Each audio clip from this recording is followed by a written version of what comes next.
সাগরের অস্তিত্ব আছে, যেটা কুরসির উপরে, এর উপরে আল্লাহ রাব্বুল আলামিনের আরশে আজিম, যেটাকে টেনে নিয়ে আসবে কতজন ফেরেশতা? 8 জন। আগে হাদিসটা শুনি। আল্লাহ পাক বলেছেন, দুঃখিত, নবী সাল্লাল্লাহু আলাইহি ওয়াসাল্লাম বলেছেন, কিয়ামতের মাঠে আল্লাহ পাক 7 শ্রেণীর মানুষকে এই আরশের ছায়ায় ছায়া দিবেন। কত শ্রেণী? যুবক ভাইরা হাদিসটা খুব ভালো করে শোনেন, কারণ এখানে সবগুলো হওয়ার মতো সম্ভাবনা আপনার আছে। 7টা শ্রেণীর অন্তর্ভুক্ত হওয়ার সম্ভাবনাই যুবকদের আছে, সবার নাই। 1 নম্বর হচ্ছে ন্যায়পরায়ণ শাসক। সুযোগ আছে তো? শাসন ক্ষমতা খারাপ কিছু না, কিন্তু শাসন ক্ষমতা পেয়ে যদি মানুষ ন্যায় বিচার করে ভালো, যদি জুলুম করে তাহলে আল্লাহর সামনে জবাবদিহি করতে হয়। That's all. 2 নম্বর সেই ব্যক্তি যার অন্তর মসজিদের সাথে ঝুলন্ত থাকে। কার সাথে? মোবাইলের সাথে না। কার সাথে? এখন অন্তর কার সাথে ঝুলন্ত থাকে? মোবাইলের সাথে। মসজিদের সাথে অন্তর ঝুলন্ত মানে কি? এটা কি সত্যি সত্যি কলিজে ঝুলা আছে না রূপকথা? মানুষ তো রূপক অর্থ বুঝতে পারে না এখন। মানে আপনি নামাজের জন্য, জামাতে নামাজ পড়ার জন্য উদ্গ্রীব হয়ে থাকেন, এটা হলো মসজিদের সাথে ঝুলন্ত হৃদয়। এরপর সেই ব্যক্তি, সেই যুবক যে তার যৌবনকালটা আল্লাহ পাকের ইবাদতে কাটিয়ে দিয়েছে। সুযোগ আছে না? আছে কি নাই? যুবকদের সুযোগ আছে কি নাই? 4 নাম্বার সেই ব্যক্তি বা সেই 2 ব্যক্তি যারা একে অপরকে আল্লাহর জন্য মহব্বত করে। বয়ফ্রেন্ড গার্লফ্রেন্ড ট্রেডিশন বলা হচ্ছে না, বয়ফ্রেন্ড গার্লফ্রেন্ডের হারাম জেনার ভালোবাসা বলা হচ্ছে না। কি বলা হচ্ছে? দিনের জন্যে, আল্লাহর জন্যে দুজন পরস্পরকে ভালোবাসে, আল্লাহর জন্যেই বিচ্ছেদ ঘটে।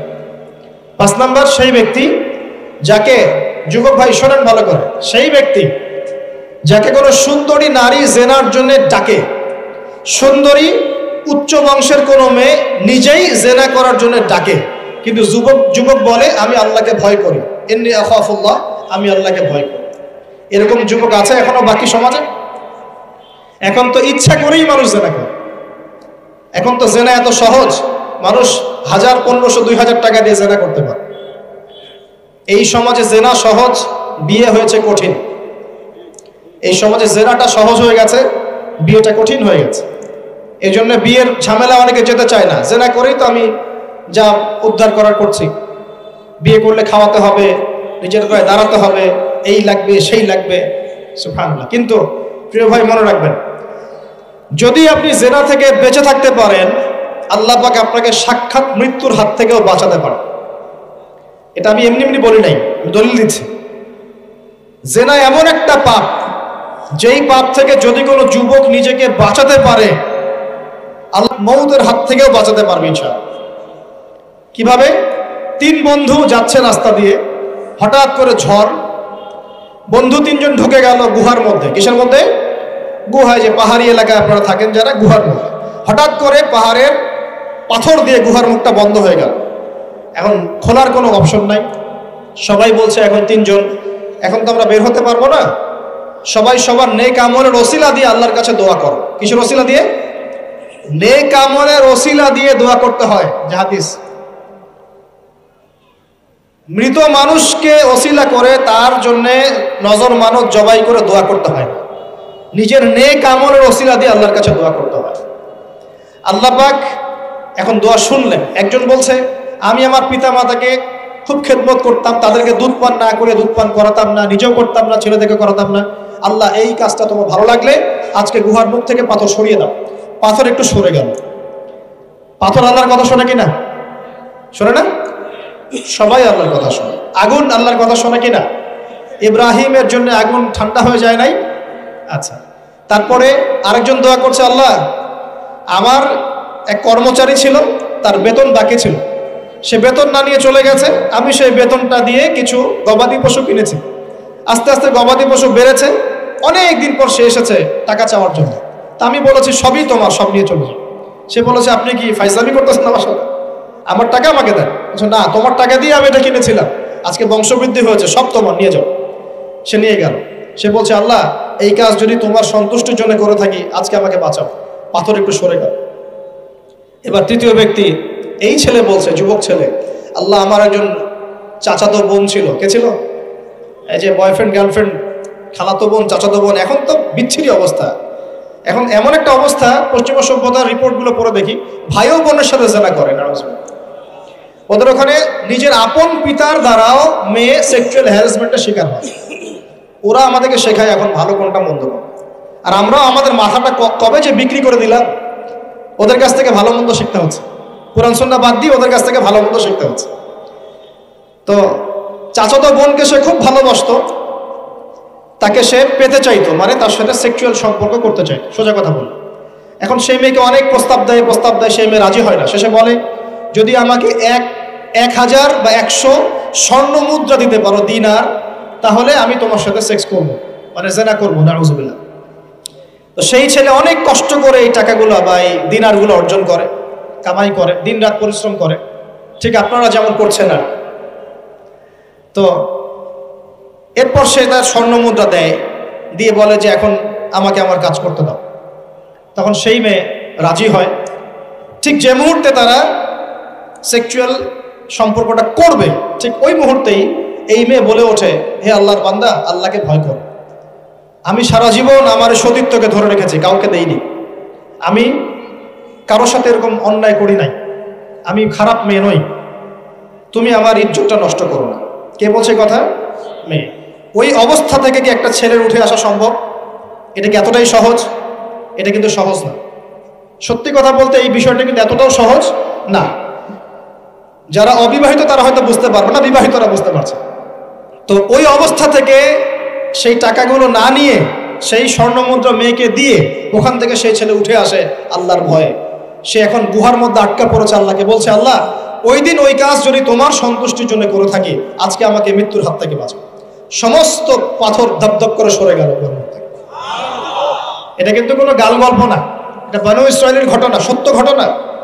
এই হাদিস থেকে আমি আপনাকে দলিল দিচ্ছি যে যদি জেনার মতো পাপ থেকে আমি সরে আসতে পারি, সাক্ষাৎ মৌত থেকে আল্লাহ বাঁচাতে পারে। প্রিয় ভাই, সেই যুবক আরশের ছায়া ছায়া পাবে যে তার যৌবনকালটাকে আল্লাহর পথে কাটিয়েছে, এবং যাকে কোনো সুন্দরী মেয়ে জেনার জন্য আহ্বান করে, সে বলে আমি আল্লাহকে ভয় করি। আমরা তওবা করি, আমরা কোনো প্রকার জেনার পাপে যাব না ইনশাআল্লাহ। যদি হারাম কোনো সম্পর্ক থেকে থাকে, আজকেই এই নাম্বার ডিলিট করে ফেলতে হবে। আল্লাহ পাক তৌফিক দেন। ডিলিট করার আগে আবার ফোন করে বলেন না যে আজকে থেকে আর কথা বলবো না, তাহলে এই কথা আর কোনোদিন শেষ হবে না। একবারই বন্ধ, ডিসকানেক্টেড। কার জন্যে? আল্লাহর জন্যে। এবং এটা করার পরে আল্লাহকে বলতে হবে, আল্লাহ, শুধু তোমার ভয়ে এবং তোমার সন্তুষ্টি পাওয়ার জন্যে আমি জেনা থেকে বেরিয়ে আসলাম। আল্লাহ, তুমি আমাকে হেদায়েত দাও, ঈমান দাও, আমল দাও, এবং তোমার রাস্তায় আমাকে বেহিসাব রিজিক দাও।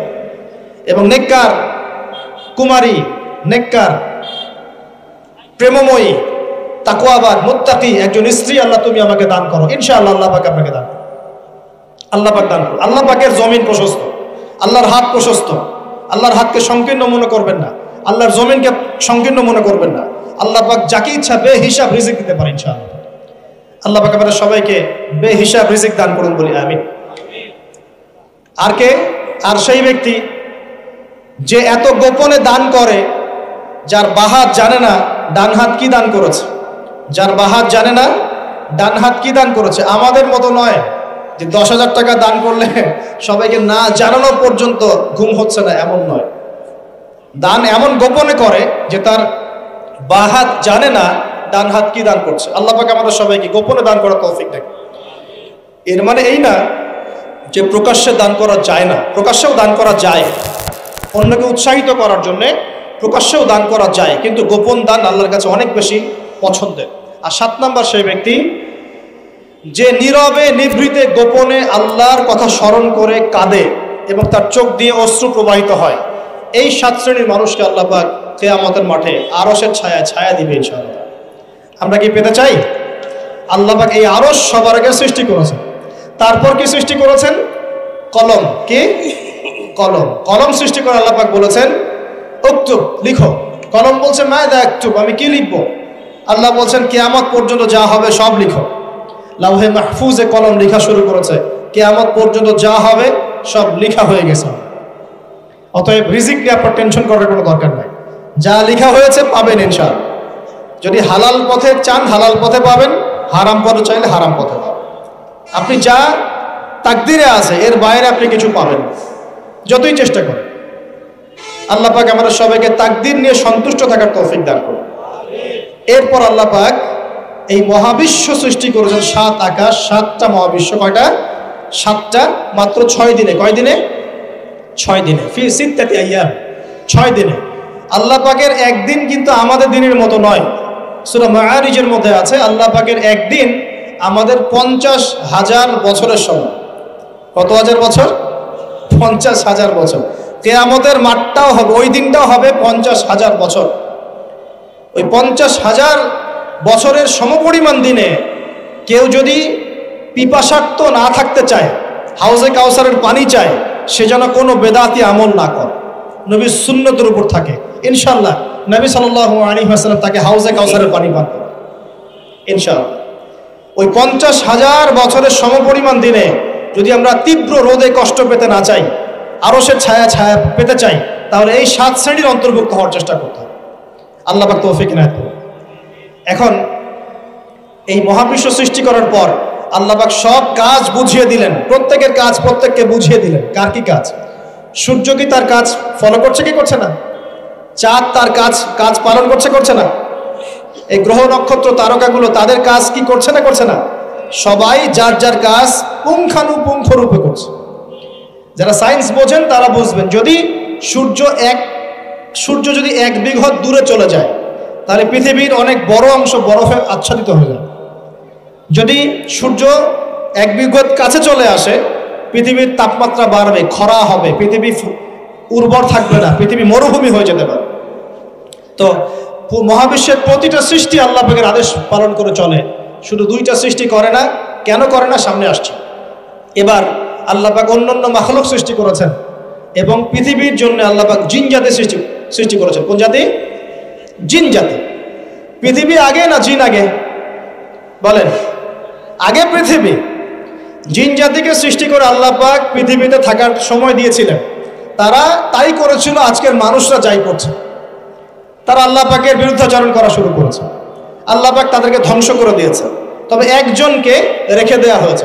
কাকে? তার নাম হচ্ছে ইবলিস। কি নাম? ইবলিস। সে আল্লাহর বড় আবেদ ছিল। আল্লাহর ইবাদত করতে করতে করতে সে এমন একটা মর্যাদা পেয়ে যায় যে ফেরেশতাদের উপরে আল্লাহ পাক তাকে মর্যাদা দিয়ে দিচ্ছে। ফেরেশতাদের সর্দার বানিয়ে দেওয়া হয়েছে। কাকে? ইবলিসকে। আচ্ছা, এবার পৃথিবী কিন্তু তার জায়গায় আছে। পৃথিবী কিন্তু ধ্বংস হয়ে যায় নাই। পৃথিবী আগে সৃষ্টি করা হয়েছে, ওটা তার জায়গায় আছে। অনেক দিন পর, অনেক দিন বলতে কতদিন আল্লাহ ভালো জানেন, আমরা জানি না। কত লক্ষ বছর, কত কোটি বছর আল্লাহ ভালো জানেন, আমরা জানি না। আমরা জানি সূরা দাহারের 1 নম্বর আয়াত আল্লাহ বলেন, হাল আতা আলাল ইনসান হিনুম মিনাদ দাহর লাম ইয়াকুন শাইআন মাযকুরা। মানুষের উপরে এমন সময় চলে গেছে যে মানুষ একটা আলোচ্য বিষয় ছিল, এই মহাবিশ্বে অস্তিত্বই ছিল না মানুষের। এমন সময় মানুষের উপর চলে গেছে। আমরা এখন মনে করি মানুষই সবকিছু, নাকি? আল্লাহ বলছেন একটা সময় ছিল মানুষের অস্তিত্বই ছিল। আল্লাহ পাক বহুদিন পরে এবার ফেরেশতাদেরকে ডাকলেন, ডেকে বলছেন, ওয়াইজ ক্বালা রাব্বুকা লিল মালায়েকা ইন্নী জাঈলুন ফিল আরদি খলিফা। হে আমার ফেরেশতারা, আমি ওই জমিনে, পৃথিবীতে, আরদে আমি আমার খলিফা পাঠাতে চাই। কি চাই? খলিফা পাঠাতে চাই। আল্লাহর খলিফাকে এক কথায় যে আল্লাহর হুকুম মেনে চলে, যে আল্লাহর হুকুম মেনে চলে এবং প্রতিষ্ঠা করে, ন্যায় বিচার প্রতিষ্ঠা করে, সে আল্লাহর খলিফা।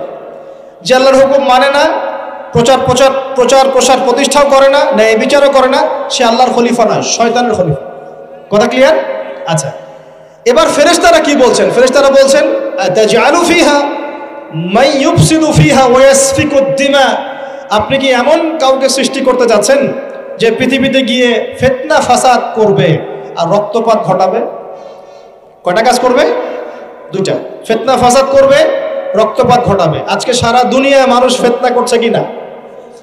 পরিবেশ বিপর্যয় করছে, পলিটিক্সে ফিতনা, ইকোনমিক্সে ফিতনা, সমাজে ফিতনা, কালচারে ফিতনা, এখন এডুকেশনেও ফিতনা, সবখানেই ফিতনা।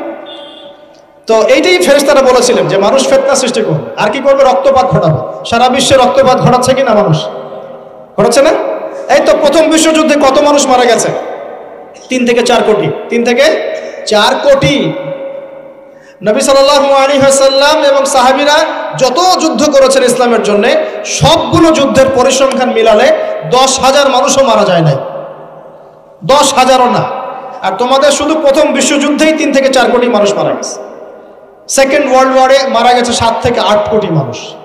ভিয়েতনাম যুদ্ধে এরকম প্রায় 4 থেকে 5 লক্ষ, আরো বেশি হতে পারে। চায়নায়, রাশিয়ায়, আপনার ইতালিতে যে বড় বড় রেভলিউশনগুলো হয়েছে দেখবেন লক্ষ লক্ষ মানুষ মারা গেছে, লক্ষ লক্ষ। এই যে শুরু হয়েছে ইউক্রেন রাশিয়া, এই যুদ্ধ এত তাড়াতাড়ি থামবে না, এই যুদ্ধ এত দ্রুত বন্ধ হবে না, এটা কন্টিনিউয়াসলি চলতে থাকবে। ওদের প্ল্যান ছিল সিরিয়াকে নিয়ে, সিরিয়াকে কেন্দ্র করে তার একটা মালহামা চেয়েছিল, গ্রেট ওয়ার, বিশ্বযুদ্ধ। ওটা হয়নি, আলহামদুলিল্লাহ হয় না, আলহামদুলিল্লাহ হয়নি। এখন নতুন পরিকল্পনা হচ্ছে এই যে ইউক্রেন রাশিয়া ইস্যু নিয়ে সারা ওয়ার্ল্ডে একটা ফেতনা সৃষ্টি করে। অলরেডি তারা ফেতনা সৃষ্টি করেই ফেলেছে। গ্যাসের দাম বেড়ে গেছে, তেলের দাম বেড়ে গেছে, এক্সপোর্ট ইম্পোর্ট কলাপস করছে, অনেক সমস্যা হচ্ছে। এবং এটাকে জিয়ে রাখা হচ্ছে অস্ত্র দিয়ে, প্রযুক্তি দিয়ে, হ্যাঁ, ট্যাঙ্ক দিয়ে, সমরাস্ত্র দিয়ে ওরা জিয়ে রাখছে যুদ্ধটাকে, যে চলুক, কন্টিনিউয়াসলি চলতে থাক। কারণ তাদের উদ্দেশ্য হচ্ছে পুরো বিশ্বে একটা ম্যাসাকার যুদ্ধ লাগানো। এটা আস্তে আস্তে আপনারা বুঝতে পারবেন, আমাকে কিছুই বলতে হবে না, আস্তে আস্তে আপনারা এমনি বুঝতে পারবেন। সারা বিশ্বে একটা গ্রেট ওয়ার হতে পারে, যেটাকে মিলিটারি অ্যাফেয়ার্স যারা বুঝেন তারা বলেন যে নিউক্লিয়ার ওয়ার বা পারমাণবিক যুদ্ধের কথা বলেন। এটা কিন্তু আমাদের দরজায় দাঁড়িয়ে আছে। আমরা দোয়া করি এমনটা না হোক, কিন্তু হতে পারে। আমরা দোয়া করি এমনটা না হোক, কিন্তু হতে পারে। হলে কি হবে সেই চিন্তা আমাদের করতে হবে। তো যারা বলে ইসলাম তরবারির জোরে ছড়িয়েছে, তাদের এইসব কথা বলার কোনো অধিকার নাই, এতে লজ্জা করা উচিত। কারণ শুধু ফার্স্ট ওয়ার্ল্ড ওয়ারেই 3 থেকে 4 কোটি মানুষকে তারা মেরে ফেলেছে। আমরা কি তরবারের জোরে ইসলাম প্রচার করেছি, নাকি আদর্শের জোরে হয়েছে? আদর্শ দেখে, মুসলিমদের চরিত্র দেখে, তাদের চারিত্রিক মাধুর্য দেখে, কোরআন সুন্নাহর প্রামাণ্যতা দেখে লক্ষ লক্ষ মানুষ ইসলাম কবুল করেছে, আলহামদুলিল্লাহ। এখনো করছে, আলহামদুলিল্লাহ। এখন যে সারা বিশ্বে মানুষ মুসলিম হচ্ছে, কোন জায়গায় মুসলিমরা গলার জোরে, তরবারের জোরে ইসলাম প্রচার করছে দেখান দেখি। এখন কি বিশ্বে মানুষ মুসলিম হচ্ছে না? হচ্ছে কি না? পশ্চিমা সভ্যতার মানুষরা মুসলিম হচ্ছে না? এখন কি আমরা যুদ্ধ করছি? তরবারি দিয়ে ওদেরকে ধরে রেখেছি, এই ইসলাম কবুল কর, এটা বলেছে? প্রিয় ভাইরা, এটা বলতে চাচ্ছিলাম, ফেরেশতারা বলেছেন রক্তপাত ঘটাবে আর ফাসাদ সৃষ্টি করবে। তারা কি সঠিক না ভুল? ফেরেশতারা সঠিক না ভুল? সঠিক। তারা কি গায়েব জানতেন? উত্তর না। তারা কিসের আলোকে বলেছেন? ওই যে বাসিরা, দূরদর্শিতা। জিন জাতি যা করেছে এরা তো তাই করতে পারে। আল্লাহ পাক কি বলছেন? আল্লাহ পাক বলছেন ইন্নী আ'লামু মা লা তা'লামুন, আমি যা জানি তোমরা তা জানো না। মানে আমার অনেক শুকরগুজার বান্দা থাকবে যারা আমার আনুগত্য করবে, আমার বিরুদ্ধাচরণ করবে। আমরা ওই বান্দাদের অন্তর্ভুক্ত হতে চাই, আল্লাহ পাক কবুল করুন বলিয়া। এটা বলে রাখি যে জান্নাতের 120টা কাতার হবে। কয় কাতার? 120 কাতার। এর মধ্যে 80টা কাতার হবে উম্মতে মুহাম্মাদের মধ্য থেকে, আলহামদুলিল্লাহ। এবার আল্লাহ পাক আদম আলাইহিস সালামকে সৃষ্টি করলেন নিজ হাতে। সূরা সাদের মধ্যে আল্লাহ পাক বলেছেন খালাকতু বিয়াদাই, আমি নিজ হাতে ওকে সৃষ্টি করেছি। আল্লাহর হাত কেমন সেটা ব্যাখ্যা করার দরকার নাই, এগুলো নিয়ে চিন্তা করতে যাবেন না। আল্লাহ পাকের মতোই, কারোর সাথে সাদৃশ্যপূর্ণ নন। আল্লাহ পাক এবার আদম আলাইহিস সালামকে সৃষ্টি করে নাম শিক্ষা দিলেন। ওয়াল্লামা আদামাল আসমাআ কুল্লাহা, এই মহাবিশ্বের যত জ্ঞান আল্লাহ পাক আদম আলাইহিস সালামকে শিক্ষা দিলেন। বলেন সুবহানাল্লাহ। এখান থেকে দলিল পেলাম আমাদের পিতা বানর থেকে হয় নাই, আমাদের পিতাকে আল্লাহ পাক সৃষ্টি করেছে। আমাদের পিতাকে কে সৃষ্টি করেছেন? আল্লাহ রাব্বুল আলামিন। তাও আবার নিজ হাতে, মানে কি? ভালোবাসা দিয়ে, ভালোবেসে, মহব্বতের সাথে।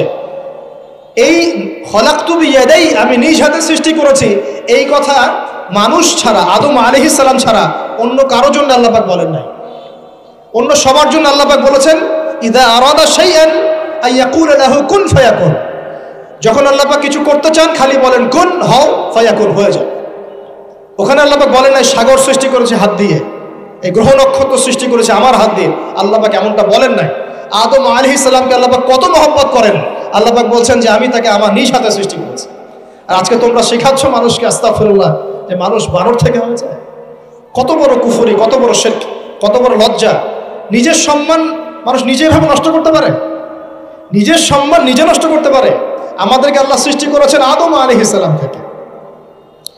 তারপরে যান, শুধু সৃষ্টি করেন নাই, আল্লাহ পাক সমস্ত নাম শিক্ষা দিয়েছেন।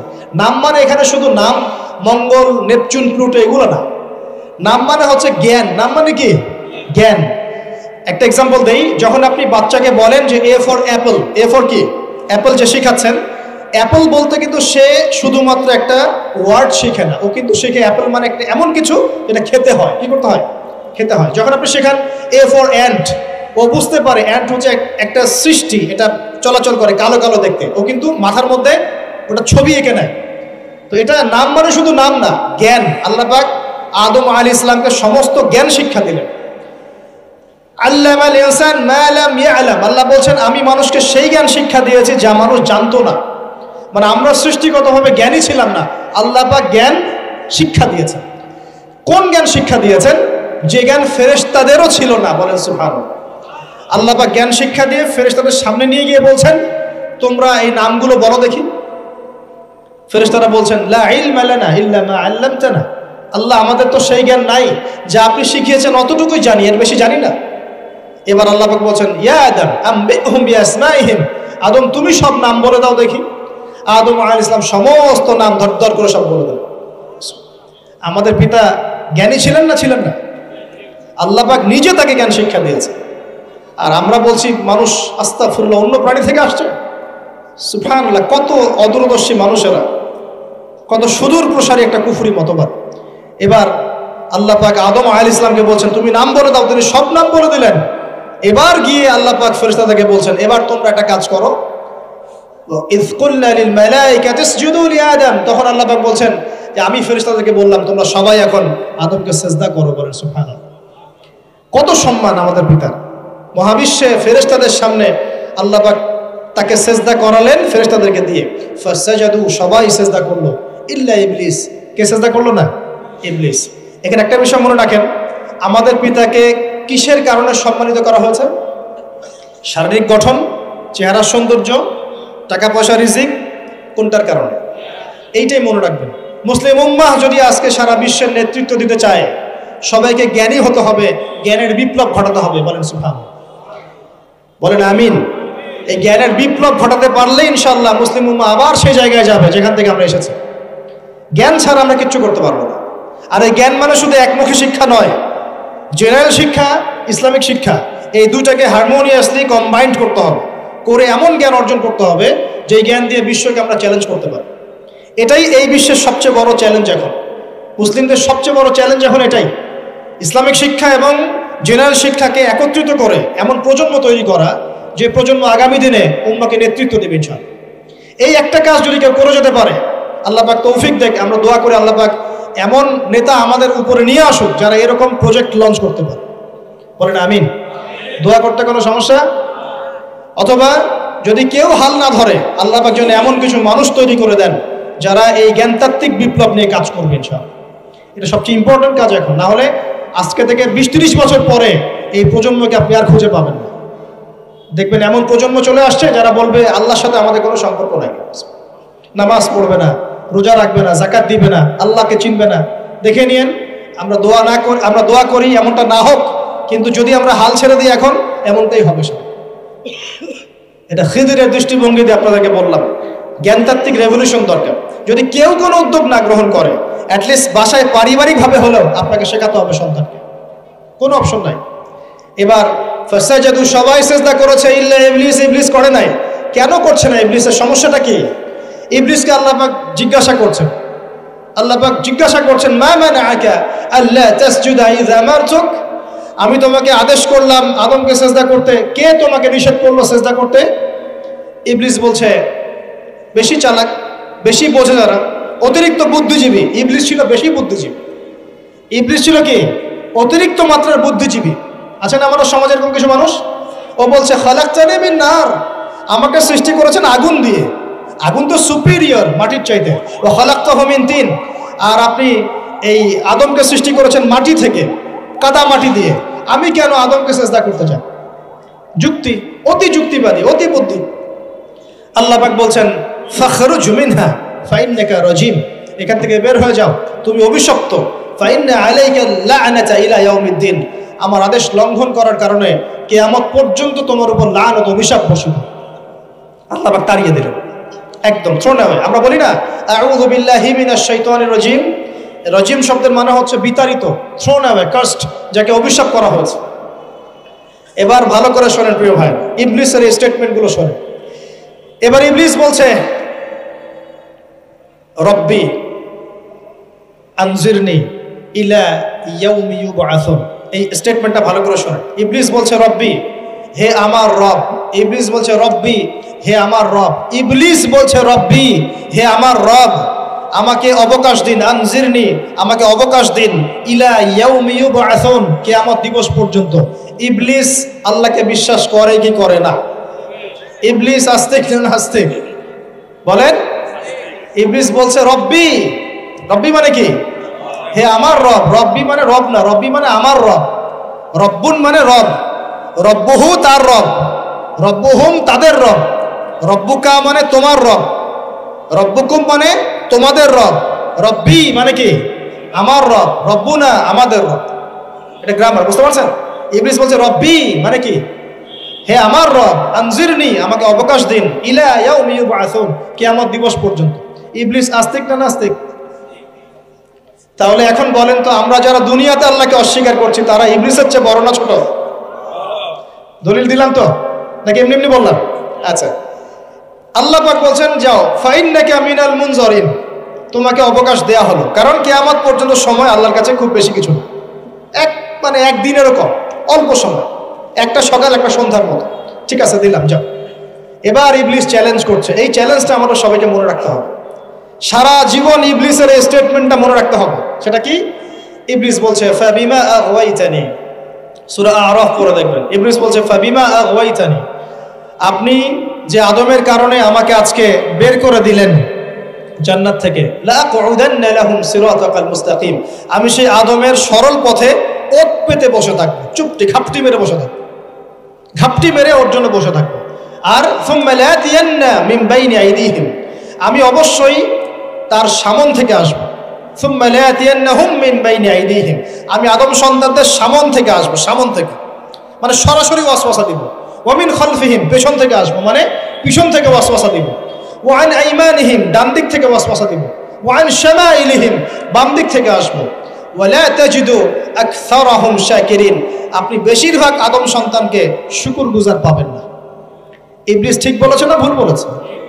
বেশিরভাগ মানুষ নামাজ পড়ে না, বেশিরভাগ মানুষ সুদ খায় কি খায় না, বেশিরভাগ মেয়ে এখন বেপরদায় চলে কি চলে না, বেশিরভাগ মানুষ এখন অন্যায় করে কি করে না, বেশিরভাগ মানুষই আল্লাহ থেকে দূরে চলে। ইবলিস কিন্তু ঠিকই বলেছে, ঠিক বলে নাই? আচ্ছা, আল্লাহ পাক বলছেন ঠিক আছে যাও, তোমার চ্যালেঞ্জ তোমার জায়গায়, তবে আমার বান্দারা যদি সারা জীবনও অন্যায় করার পরে একবার, যদি খালি একটা বার মন থেকে তাওবাতুন নাসুহা মানে প্রকৃত তওবা করে, খালেস তওবা করে, আল্লাহর কাছে ফিরে আসে, বলে আস্তাগফিরুল্লাহ, আল্লাহ আমাকে মাফ করে দাও, রব্বিগফির ওয়ারহাম, আল্লাহ মাফ করো, ক্ষমা করো, আস্তাগফিরুল্লাহাল্লাযী লা ইলাহা ইল্লা হুয়াল হাইয়ুল কাইয়্যুম ওয়া আতুবু ইলাইহি, বা আমার কাছে একটা বার যদি মাফ চায়, ক্ষমা চায়, তার সারা জীবনের গুনাহ আমি মাফ করে দেব ইনশাআল্লাহ। আর কি চাই? ওই যে বললাম না, আমাদেরকে ভালোবেসে আল্লাহ সৃষ্টি করেছে। এবার ইবলিস চলে গেল, আর আদম আলাইহিস সালামের পাজর থেকে আল্লাহ পাক সৃষ্টি করলেন হাওয়া আলাইহিস সালাম। বলে সুবহানাল্লাহ। কারণ সঙ্গিনী ছাড়া আমরা চলতে পারবো না। পারবো? যারা চিরকুমার সঙ্গে নাম লেখাচ্ছ, এগুলো থেকে বের হয়ে আসো। এখন চিরকুমার থাকার টেন্ডেন্সি মানুষের, চিরকুমার থাকতে হবে কেন? সঙ্গীর দরকার আছে কি নাই? আছে। একা একা লাগে, মানুষ একা একা চলতে পারে না। ইব্রাহিম আলাইহিস সালাম একা চলে আসছেন, তার সাথে সারা আলাইহিস সালাম ছিলেন। আমাদের নবীজি যখন একা, তার সাথে খাদিজা রাদিয়াল্লাহু আনহা ছিলেন। ঠিক আছে? ঠিক একইভাবে আদম আলাইহিস সালাম একা একা জান্নাতে, আল্লাহ পাক তার পাঁজর থেকে সৃষ্টি করলেন কাকে? হাওয়া আলাইহিস সালাম। বলে রাখি, হাওয়া আলাইহিস সালাম ছিলেন পৃথিবীর সবচেয়ে সুন্দরী নারীদের একজন। দুজন নারীকে সবচেয়ে সুন্দরী বলা হয়, কয়জন? একজন হাওয়া আলাইহিস সালাম, আর একজন ইব্রাহিম আলাইহিস সালামের স্ত্রী সারা আলাইহিস সালাম। মনে থাকবে? এখানে মনে রাখবেন, নিজে যদি পবিত্র থাকেন, নিজের চরিত্রকে পবিত্র রাখেন, ইনশাআল্লাহ আপনি সব দিক থেকে ভালো একজন মেয়ে পাবেন। নিজের চরিত্র ঠিক থাকবে না, জেনা করবেন, 10 ঘাটের পানি খেয়ে আসবেন, দেখবেন যাকে বিয়ে করেছেন ও 15 ঘাটের পানি খেয়ে আসছে। সতর্ক থাকবেন, আল্লাহ পাক হেফাজত করুন বলি আমিন। এবার তারা দুজন জান্নাতে থাকতে লাগলেন। আল্লাহ পাক বলছেন, একটু মনোযোগ দেন, আল্লাহ বলছেন যে তোমরা দুজন জান্নাতে থাকো। ফাকুলা মিনহা রাগাদান হাইসু শি'তুমা, জান্নাতে যা ইচ্ছা তোমরা খাও, কোনো সমস্যা নেই, থাকো খাও। ওয়ালা তাকরাবা হাদিহি শাজারা, কিন্তু একটা আদেশ করছি তোমাদেরকে, এই যে গাছটা দেখছো এই গাছের কাছেও যাবে না। শব্দগুলো বোঝার চেষ্টা করো। আল্লাহ পাক বলছেন না যে গাছের ফল খাবে না, আল্লাহ পাক বলছেন গাছের কাছেও যাবে না। ঠিক যেমন আল্লাহ বলছেন ওয়ালা তাকরাবু আমওয়ালাল ইয়াতীম, এতিমের মালের কাছেও যাবে না। আল্লাহ বলছেন না এতিমের মাল খেও না। আল্লাহ বলছেন ওয়ালা তাকরাবু জিনা, জেনার কাছেও যেও না। আল্লাহ কিন্তু বলছেন না জেনা করো না। ঠিক একই ভাষায় আল্লাহ পাক বলছেন ওয়ালা তাকরাবা হাদিহি শাজারা, তোমরা দুজন এই গাছের কাছেও যাবে না। That's all. আর কোনো সমস্যা নাই, জান্নাতে থাকো। এবার তারা জান্নাতে থাকতে লাগলেন। থাকতে থাকতে এক পর্যায়ে ইবলিস ওয়াসওয়াসা দেওয়া শুরু করলো। কি ওয়াসওয়াসা দিল যে আমাদের পিতামাতা সেখানে চলে গেলেন? ভাবার বিষয় তো নাকি? কি এমন বলল ইবলিস যে তা আমাদের পিতামাতা রিসিভড হয়ে গেলেন? এই কথাটা আছে সূরা তাহায়। কোন সূরা?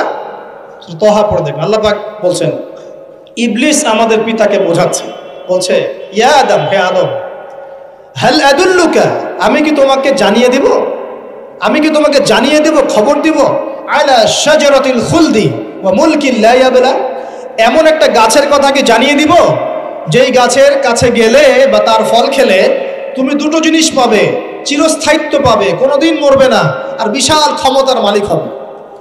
অন্য আয়াতে আসছে যে তোমরা ফেরেশতা হয়ে যাবে। এই দুটো কথা। তাহলে কি প্রলোভন দিল? চিরস্থায়িত্বের প্রলোভন এবং কি অমরত্বের প্রলোভন, অমরত্ব এবং ক্ষমতা। একটু মনোযোগ দেন। এই দুনিয়াতে যারা আল্লাহর পথ থেকে বিচ্যুত হয়ে গেছে বেশিরভাগ এই দুটো ক্ষমতার ফাঁদে, না হলে দুনিয়ার এই যে মোহ, অমরত্ব, দুনিয়ার জীবন নিয়ে পড়ে থাকা, এই দুনিয়ার প্রেমেই মানুষ নিজের পথ হারিয়ে ফেলেছে। এই দুটোই হয়েছে। এক পর্যায়ে পিতা মাতা চলে গেলেন, ফল খেয়ে ফেললেন, যদিও বা ফল খাওয়ার কথাটা কোরআনে নাই, কোরআনে আছে তারা গাছের কাছে চলে গেলেন। কি হলো গাছের কাছে যাওয়ার পরে? ফালাম্মা যাকাশ শাজারা, ফালাম্মা যাকাশ শাজারা, আল্লাহ পাক বলছেন যখন তারা গাছের কাছে চলে গেলেন। ভাই লক্ষ্য করেন, যখন তারা গাছের কাছে চলে গেলেন প্রথম যে ঘটনা ঘটলো, বাদাত লাহুমা সাওআতুহুমা, তাদের যে কাপড় ছিল জান্নাতের কাপড়, গায়ে কাপড়টা ধাপাস করে খুলে পড়ল। এখানে যদি আপনার কাপড়টা খুলে যায় কেমন লাগবে? বা কেউ যদি জোর করে কাপড় আপনার খুলে ফেলে কেমন লাগবে? কেউ যদি 10 জন জোর করে ধরে আপনার কাপড় খুলে দেয় কেমন লাগবে? আপনি নিজের জীবনের চাইতে বেশি কাপড়টা ধরে রাখার দিকে মনোযোগী হবেন না? আমাদের পিতা মাতাকে শয়তান জান্নাতে ফেরেশতাদের সামনে নগ্ন করে দিল, কাপড় খুলে পড়ে গেল। তার মানে জান্নাতে আমাদের পিতা মাতাকে নগ্ন করেছে কে? ইবলিস। তাহলে দুনিয়াতে যারা এখন আমাদের গা থেকে কাপড় খুলতে চায়, বেপর্দায় চলতে চায়, পর্দাকে কুপ্রথা বলে, কুসংস্কার বলে, যারা বলে যে অশ্লীলতার বিপ্লব ঘটুক, পোশাকের কোনো বাধা ধরা নিয়ম না থাকুক, সবাই স্বাধীন, যারা নগ্নতা অশ্লীলতার প্রচার প্রসার চায়, যারা মুসলিমদের গা থেকে কাপড় খুলতে চায়, এরা তাহলে কার হয়ে কাজ করছে? যেই কাজ শয়তান করেছে জান্নাতে ওই কাজই তারা করছে এখন জমিনে। কথা কি প্রমাণ করতে পারলাম? প্রথম দুর্ঘটনা কোনটা? প্রথম দুর্ঘটনা এটা নয় যে তারা আল্লাহর হুকুম আহকাম ত্যাগ করেছেন, আল্লাহকে অস্বীকার করেছেন, কুফরি করেছেন, শিরিক করেছেন, এগুলো হয়নি প্রথমে। সর্বপ্রথম দুর্ঘটনা হয়েছে গা থেকে কাপড় খুলে পড়ে গেছে, তাও জান্নাতে সবার সামনে। এবার আমাদের পিতামাতার কি অবস্থা চিন্তা করেন, লজ্জাস্থান প্রকাশিত হয়ে গেছে। এবার তারা জান্নাতের গাছের পাতা ছিঁড়ে ছিঁড়ে ছিঁড়ে গা এই লজ্জাস্থান ঢাকা শুরু করলেন। এটা সূরা আরাফের মধ্যে আছে। এবার আল্লাহ পাক তাদেরকে বললেন, আলাম আকুল লাকুমা, আমি কি তোমাদের দুজনকে বলি নাই, ইন্নাশ শাইতানা লাকুমা আদুউম মুবিন, শয়তান তোমাদের স্পষ্ট শত্রু, আমি কি তোমাদেরকে বলি নাই? এবার আমাদের পিতামাতা দরদর করে চোখের পানি ফেলে দিয়ে আল্লাহকে বলছেন, রব্বানা যালামনা আনফুসানা ওয়া ইল্লাম তাগফির লানা ওয়া তারহামনা লানাকুনান্না মিনাল খাসিরিন। এই দোয়া করার পর আল্লাহ পাক তাদেরকে মাফ করে দিলেন, বলে সুবহানাল্লাহ। কিন্তু জান্নাতে আর থাকা হলো না, জান্নাতে আর থাকা হলো না। আমরা অনেকে মনে করি এই ঘটনার কারণে হয়তো আল্লাহ পাক তাদেরকে নামিয়ে দিয়েছেন, এই কথাও ঠিক না। কেন ঠিক না? কারণ আল্লাহ পাক দুনিয়া সৃষ্টি করেছেন আগে, আর আল্লাহ আগেই মানুষ সৃষ্টি করার আগেই আল্লাহ পাক বলেছেন দুনিয়াতে আমার খলিফা পাঠাবো। তার মানে দুনিয়াতে যে আদম আলাইহিস সালামকে পাঠানো হবে এটা আগে থেকেই লেখা ছিল, এটা পরীক্ষা। এবার নামিয়ে দিচ্ছেন আল্লাহ পাক, কুল নাহবিতু মিনহা জামিআ, তোমরা সবাই এখন নেমে যাও। কে কে নেমে যাও? আদম, হাওয়া, ইবলিস সব নেমে যাও। কোথায় নেমে যাও? দুনিয়াতে নেমে যাও। ফাইম্মা ইয়াতিয়ান্নাকুম মিন্নি হুদান, দুনিয়াতে তোমাদের কাছে আমার পক্ষ থেকে হেদায়েত আসবে। কি আসবে? হেদায়েত মানে আল্লাহর কিতাব এবং নবী রাসূল আসবে। ফামান তাবিআ হুদায়া, যারা আমার হেদায়েতকে মেনে চলবে, ফালা খাউফুন আলাইহিম ওয়ালা হুম ইয়াহজানুন, তাদের কোনো টেনশন নাই, কোনো ভয় নাই। যে জান্নাত থেকে এসেছো ওখানেই ফিরে আসবে ইনশাআল্লাহ। কিন্তু ওয়াল্লাযীনা কাফারু ওয়া কাযযাবু বিআয়াতিনা, যারা আমার আয়াতকে মিথ্যা প্রতিপন্ন করবে, অস্বীকার করবে, ফাউলাইকা আসহাবুন নার, এরা হবে জাহান্নামের অধিবাসী। হুম ফিহা খালিদুন, তারা সেখানে ওই শয়তানের সাথে চিরস্থায়ী হবে। এই দর্শনটা কি সহজ না কঠিন? দুনিয়াতে যাচ্ছ যাও, এই দুনিয়ার জীবন চিরস্থায়ী নয়, নির্দিষ্ট টাইম দেওয়া হয়েছে। এখানে মাতাউন ইলাহিন, এখানে নির্দিষ্ট সময়ের জন্য তোমাদেরকে রিজিক দেওয়া হবে, আবাসস্থল দেওয়া হবে, স্ত্রী সন্তান বাড়ি গাড়ি সব দেওয়া হবে, তবে এটা চিরস্থায়ী নয়। এখানে হেদায়েত আসবে, কোরআন সুন্নাহ আসবে, আল্লাহর ওহী আসবে, নবী রাসূল আসবেন। তোমরা যদি এই ওহী মেনে চলো, নবী রাসূলের আনুগত্য করো, আবার সেই জান্নাতে ফিরে আসবে ইনশাআল্লাহ, কোনো টেনশন নাই, কোনো ভয় নাই। কিন্তু যদি এই দুনিয়ার সংক্ষিপ্ত জীবনে শয়তানের তাবেদারি করা শুরু করো, তাহলে শয়তানের সাথেই পরকালে জাহান্নামে থাকতে হবে, জান্নাতে যাওয়া হবে। এই হলো পরীক্ষা। এবার আমরা দুনিয়াতে নেমে আসলাম, তার মানে আমরা এই দুনিয়ার বাসিন্দা ছিলাম না জান্নাত থেকে আসছি? দুইটা বিষয় একদম স্পষ্ট। আমাদের পিতা হচ্ছেন আদম আলাইহিস সালাম, যিনি বানর ছিলেন না মানুষ ছিলেন, এক। আর দুই নাম্বার, আমরা এই দুনিয়াতে বিবর্তনবাদের মধ্য দিয়ে আসি নাই, সরাসরি জান্নাত থেকে আসছি। আল্লাহ পাক আদম আলাইহিস সালামকে জান্নাত থেকে দুনিয়াতে পাঠিয়েছে, জান্নাত থেকে সরাসরি দুনিয়াতে পাঠিয়েছে। বরং কোরআন এর উল্টা কথা বলেছে। কি কথা?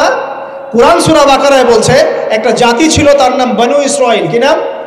এই বনু ইসরাইলের মধ্যে একটা দলকে আল্লাহ পাক বলেছিলেন শনিবারের দিনে মাছ ধরবে না। কি বলেছেন? শনিবারে, এই যে সাগর আছে আপনাদের মনে করেন, এই শনিবারে মাছ ধরবে না। তো বনু ইসরাইল বেশি চালাক, অতি চালাক, যারা ওই যে প্যালেস্টাইন দখল করে বসে আছে, ওরা দাবি করে আর কি, আসলে এরা সত্যিকারের বনু ইসরাইল নয়, এরা ইউরোপিয়ান জিউস, এরা কিন্তু সত্যিকারের বনু ইসরাইল নয়। এখন এরা অতি চালাক, মাছ ধরে নাই, কিন্তু মাছ ধরার বাদ দিয়ে রাখছে। মাছ আসে, বাদ দিয়ে রাখি, পরে ধরবো। এই পাপের কারণে, এই সীমা লঙ্ঘন করার কারণে সূরা বাকারা এবং সূরা আরাফে আল্লাহ পাক বলেছেন ওই মানুষগুলোকে আল্লাহ পাক বানর বানিয়ে দিয়েছে। তাহলে মানুষ থেকে বানর হয়েছে এই দলিল কোরআনে আছে, পড়ে দেখেন। মানুষ থেকে যে বানর হয়েছে এই দলিল কোরআনে আছে, সূরা বাকারায় আছে, সূরা আরাফের মধ্যে আছে। শনিবারের সীমা লঙ্ঘন করার কারণে এই অপরাধ, এই পরিণতি আল্লাহ পাক কিছু মানুষকে দিয়েছে।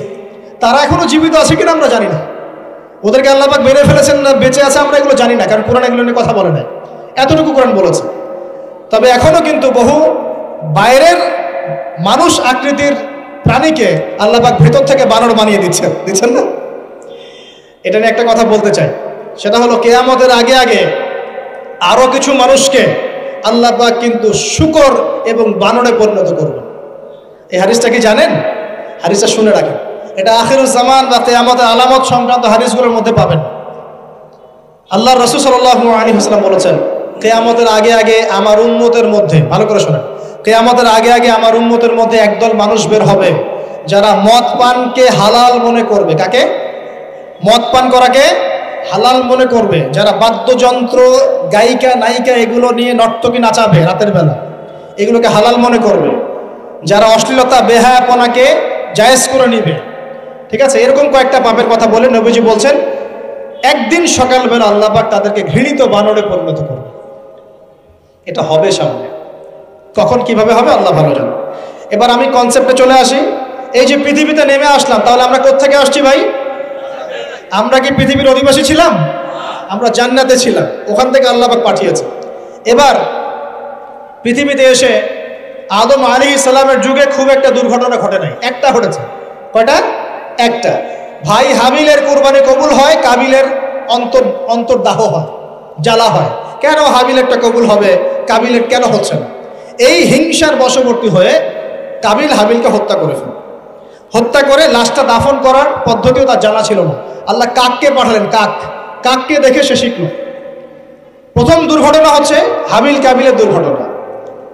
বলে রাখি, আজকেও নিজের ভাইয়ের বেশে বহু কাবিল মুসলিম সমাজের মধ্যে ঘুরে বেড়ায়।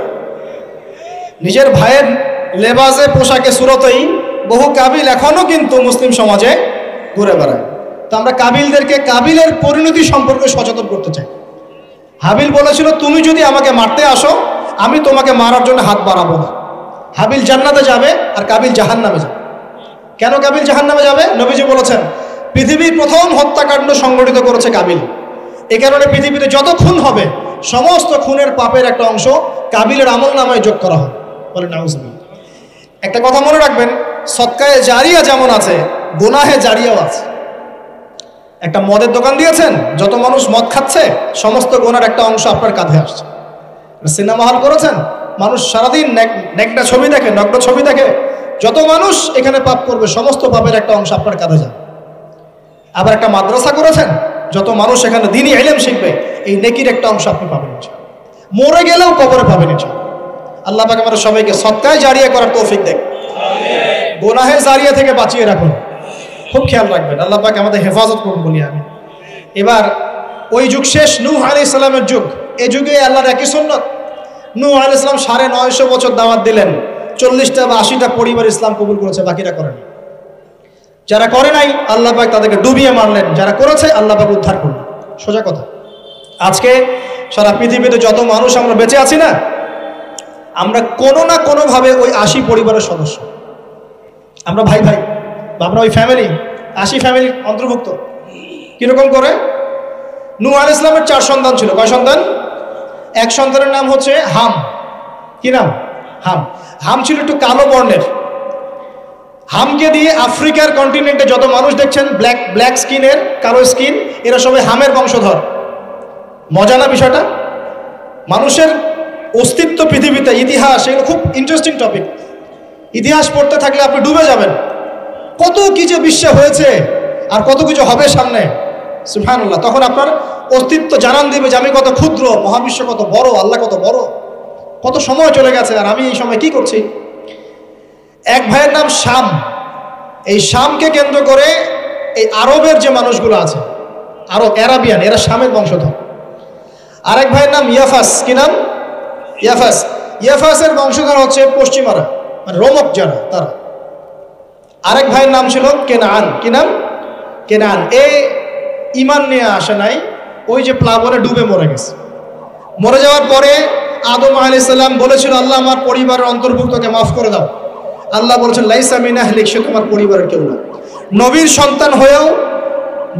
সন্তান হওয়ার পরেও ইমান না আনার কারণে সে জাহান্নামে গেছে। আর আমরা আর কি এমন মানুষ, অমুক আলেমের সন্তান, অমুক বক্তার সন্তান, হ্যাঁ অমুক পীরের নওয়াবজাদা, অমুক তমুক, এইসব বড়াই করে লাভ নেই। আমল, আকীদা, ঈমান যদি ঠিক না থাকে আমাদের বংশ পরিচয় আমাদেরকে বাঁচাতে পারবে, আমাদের দেশ, জাতীয়তাবাদ, বর্ণ বাঁচাতে পারবে না। যার যার কবরে তাকে তাকে যেতে হবে। নিজের আমল নিয়ে ফিকির করেন, নিজের কবর নিয়ে ফিকির করেন, অন্যের দিকে চোখ দেওয়া বন্ধ করেন, আগে নিজের কবরে ফিকির করেন। আল্লাহ পাক সবাইকে তৌফিক এনায়েত করুন। যারা বুদ্ধিমান তারা নিজেকে নিয়ে ব্যস্ত থাকে, যারা অহংকারী, উদ্ধত, এরা মানুষের পিছনে পড়ে থাকে। আল্লাহ পাক আমাদের সবাইকে নিজের চেহারা আয়নায় দেখার তৌফিক দান করুন। প্রিয় ভাইরা, নূহ আলাইহিস সালামের যুগ চলে গেল, 950 বছর দাওয়াত দেওয়ার পরে এই পরিণতি হয়েছে। এরপরে আসছে ইব্রাহিম আলাইহিস সালামের সময়। আল্লাহ পাক তাকে উদ্ধার করেছেন, অগ্নি পরীক্ষা থেকে বাঁচিয়েছেন, নমরুদকে আল্লাহ পাক ধ্বংস করেছেন। আল্লাহ পাক এরপরে এনেছেন আদ জাতি। আদ জাতির হুদ আলাইহিস সালাম এবং তার অনুসারীদেরকে আল্লাহ পাক বাঁচিয়েছেন, বাকিদেরকে ধ্বংস করে দিয়েছেন ঝড় দিয়ে, বায়ু প্রবাহ দিয়ে। সামুদ জাতি এসেছে, সামুদ জাতিকে আল্লাহ পাক ধ্বংস করেছেন বজ্রপাত দিয়ে, বিদ্যুৎ দিয়ে। আর সালেহ আলাইহিস সালাম এবং তার অনুসারীদেরকে বাঁচিয়ে দিয়েছেন। ফেরাউনের যুগ এসেছে, আল্লাহ পাক মূসা আলাইহিস সালাম এবং বনু ইসরাঈলকে বাঁচিয়েছেন, ফেরাউনকে ডুবিয়ে মেরেছেন লোহিত সাগরে। ঈসা আলাইহিস সালামের যুগ আসছে, একই সুন্নাত। ঈসা আলাইহিস সালামকে আল্লাহ পাক শুধু রক্ষাই করেন নাই, নিজের কাছে উঠিয়ে নিয়েছেন। সুবহানাল্লাহ। তিনি আবারও আসবেন পৃথিবীতে ইনশাআল্লাহ। যতদিন না তিনি আসছেন এবং এই পৃথিবীতে 40 বছর রাজত্ব না করছেন, কিয়ামত হবে না ইনশাআল্লাহ। যতদিন পর্যন্ত ঈসা আলাইহিস সালাম আবার ব্যাক না করছেন এবং এই জেরুজালেম থেকে সারা বিশ্বে খিলাফা কায়েম না করছেন, 40 বছর শাসন না চালাচ্ছেন, কিয়ামতও হবে না ইনশাআল্লাহ। এটা সামনে অপেক্ষা করছে। এবং নবী সাল্লাল্লাহু আলাইহি ওয়াসাল্লামের যুগে আবু জাহেল, আবু লাহাব বা সাহেবাদেরকে আল্লাহ পাক ধ্বংস করেছেন, আল্লাহর নবী এবং সাহাবীদেরকে আল্লাহ পাক সম্মানিত করেছেন। আপনি কি পুরো হিস্ট্রির মধ্যে একটা সুন্নত দেখতে পাচ্ছেন, কমন সুন্নত? কি সুন্নত?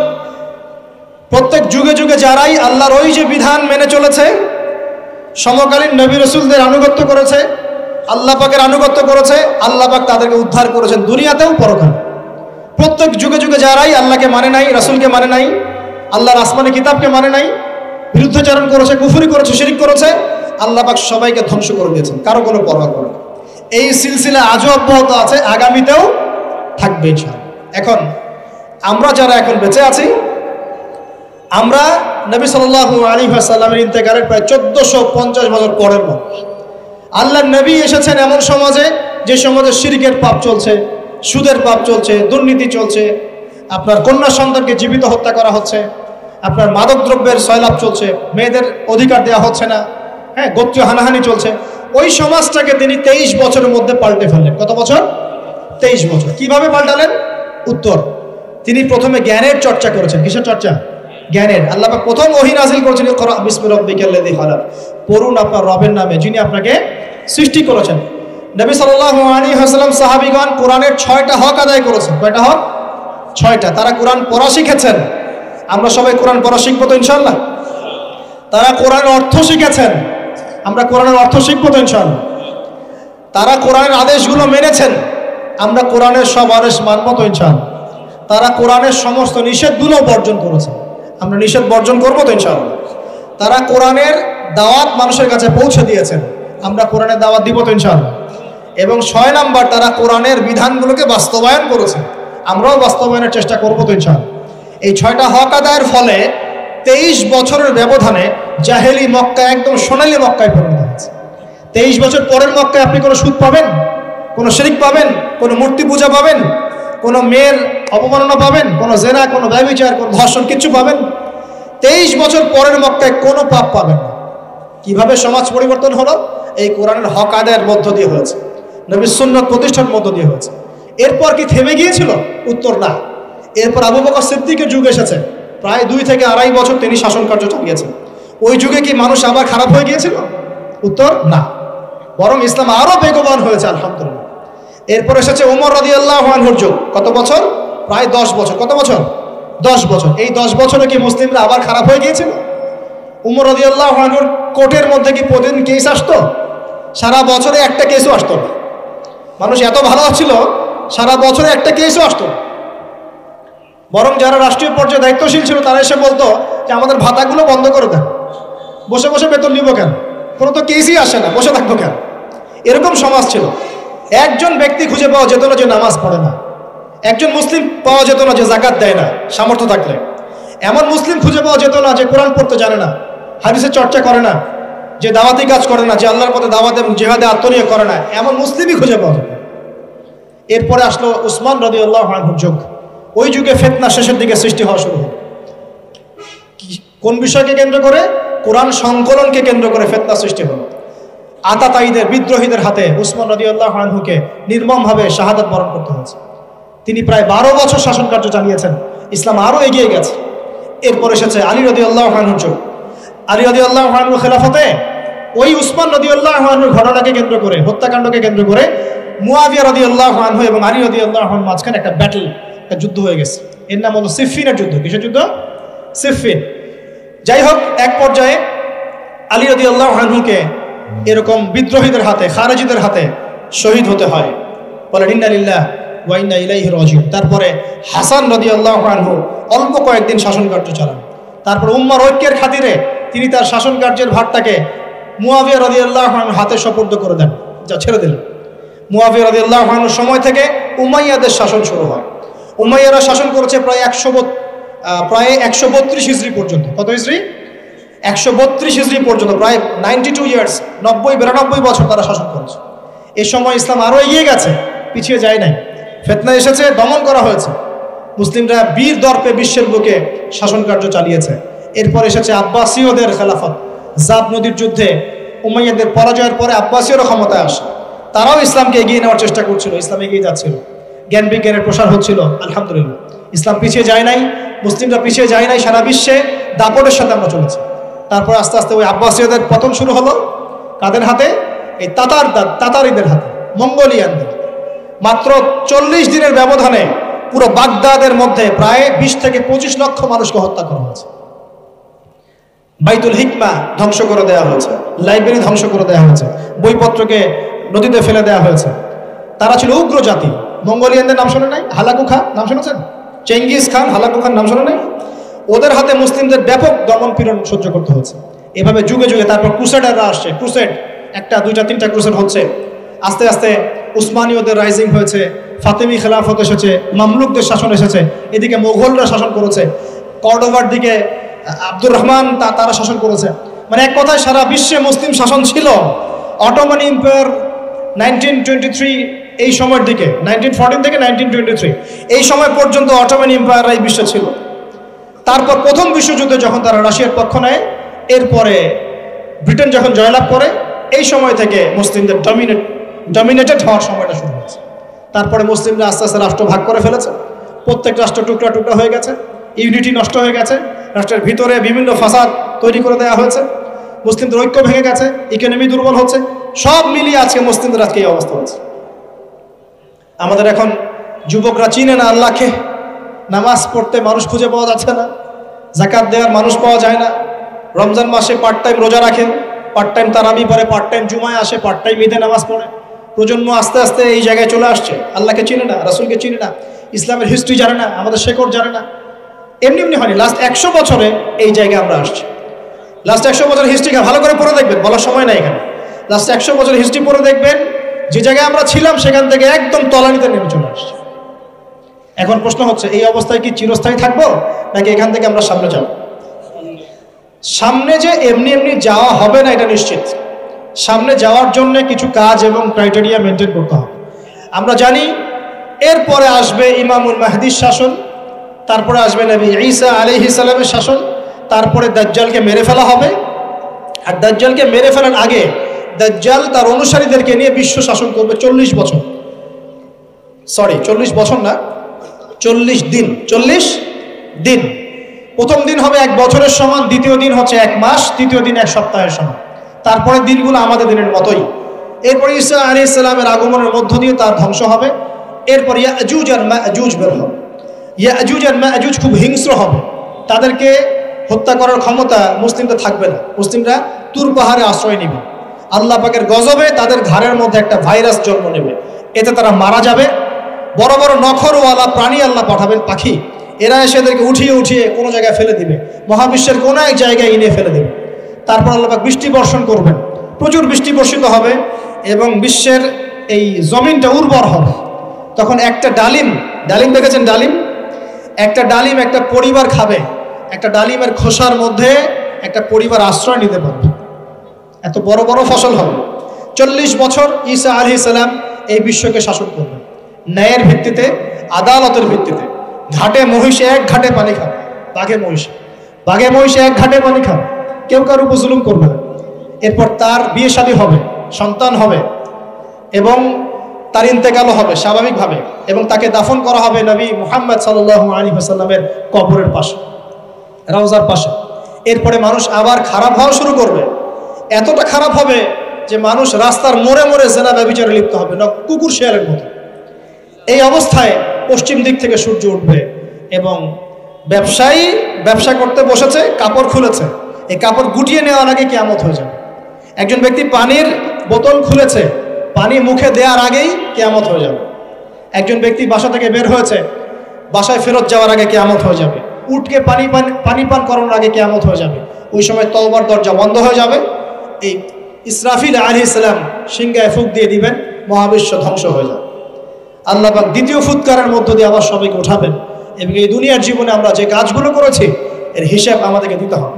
সেদিন যদি আমরা আল্লাহর কাছে প্রত্যেকটা কাজের হিসাব দিতে পারি, কোরআন সুন্নাহর উপর থাকতে পারি, আল্লাহর বিধিবিধান মেনে চলতে পারি, এই কারাগারের জীবনে আল্লাহর বিধান মেনে চলতে পারি, ইনশাআল্লাহ যেই জান্নাত থেকে আসছি আবার সেখানে ফিরে যাবো ইনশাআল্লাহ।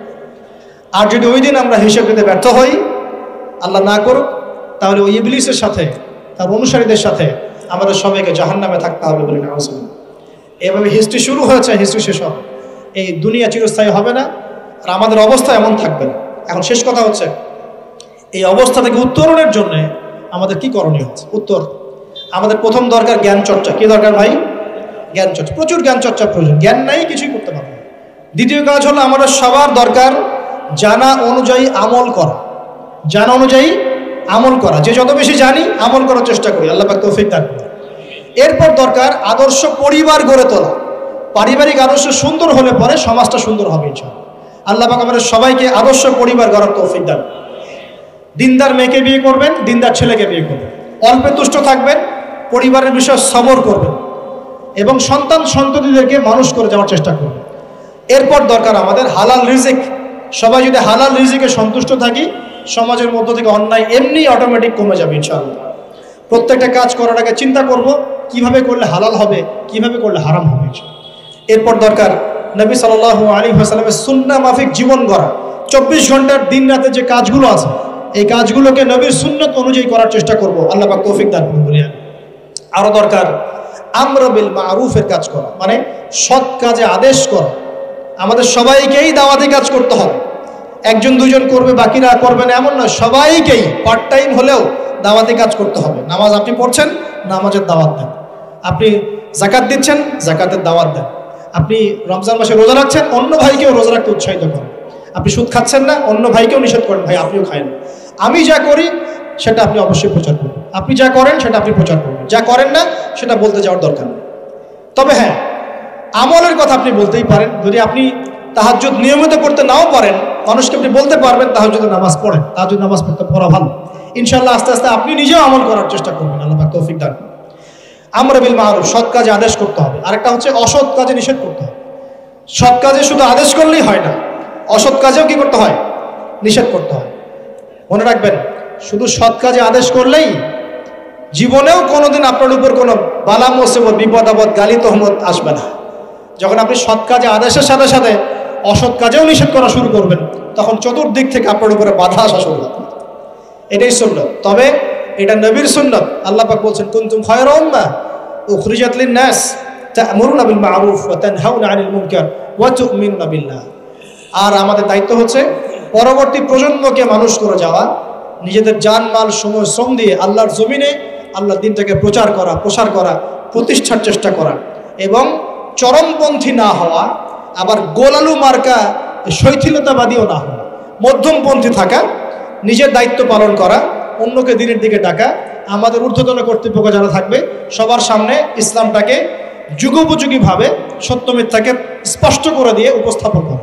তারা যদি কবুল করে আলহামদুলিল্লাহ, যদি নাও করে তাদের দায়িত্ব তাদের, আমাদের দায়িত্ব আমাদের। That's all. আল্লাহ রাব্বুল আলামিন আমাদের সবাইকে কুরআন সুন্নাহ মাফিক জীবন করার তৌফিক দান করুন বলি আমিন।